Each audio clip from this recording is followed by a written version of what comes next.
The Cathari Dominion had conquered 1,000 worlds.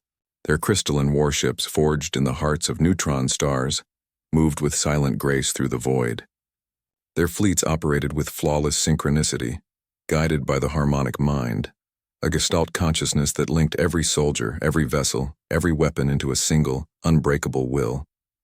To the Cathari, war was an art form, precise, elegant, and utterly predictable. They believed they understood conflict in its purest essence. That belief shattered the moment they encountered the UNS Resolute.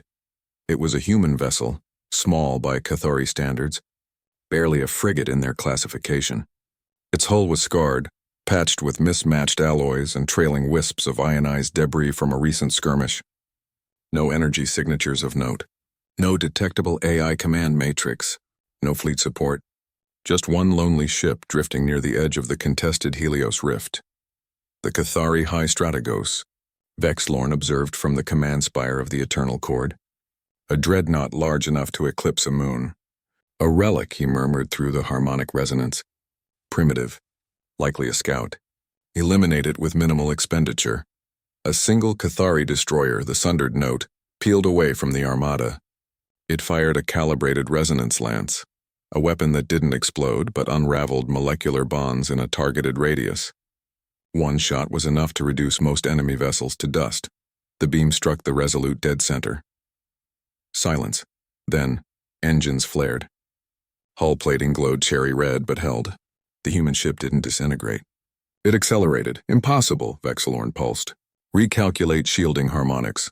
Before the Cathari could react, the Resolute unleashed its broadside, not with plasma or lasers, but with a hail of tungsten slugs accelerated to 0.3 C. Kinetic kill rounds, dumb, brutal, and devastating. The Sundered Note's crystalline armor, designed to deflect energy, shattered like glass under the impact.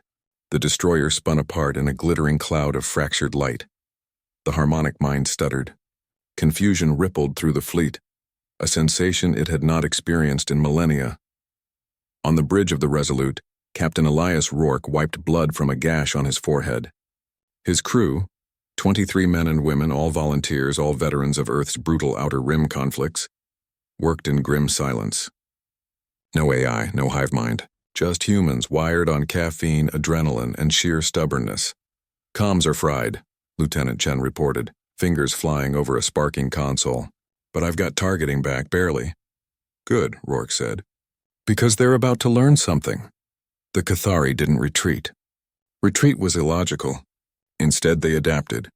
3 cruisers moved in formation, weaving a lattice of harmonic shields designed to absorb and redirect kinetic energy.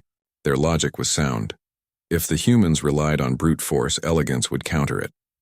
What they didn't account for was human improvisation.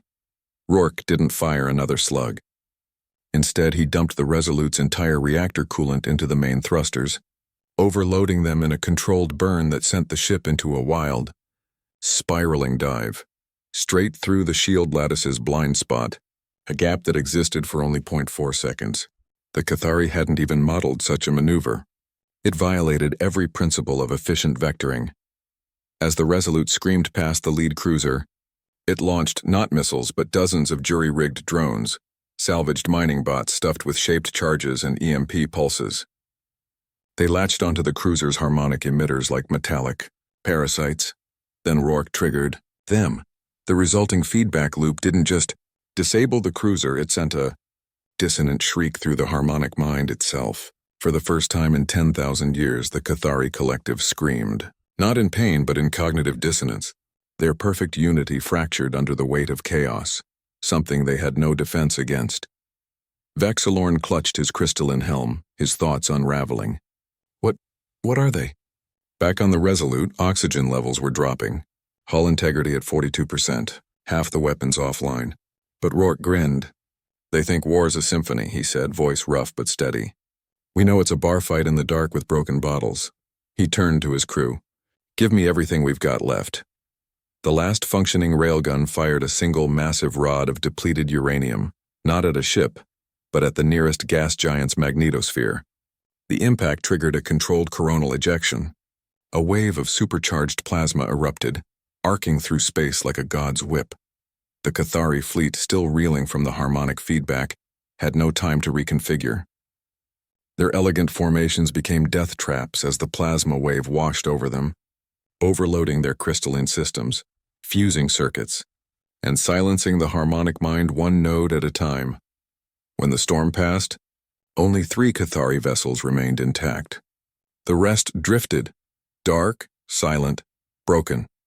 The Resolute, barely holding together, limped toward the nearest human outpost. Behind it, the Cathari survivors broadcast a single trembling message across all frequencies, a plea not for surrender, but for understanding. We studied war across galaxies.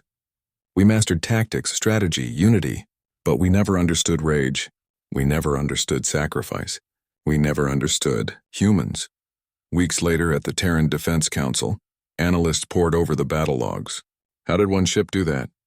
A young officer asked in awe. Admiral Cho, a woman who'd fought in the Martian uprising, sipped her coffee and smiled. Because to the Cathari, war was a puzzle to solve. To us, it's a promise we keep. And somewhere in the black, the UNS Resolute, patched, refueled, and ready, slipped back into the void, not as a weapon, not as a symbol, but as a warning. For in the cold expanse of space, there are many things that go bump in the night, and none bump quite like humanity.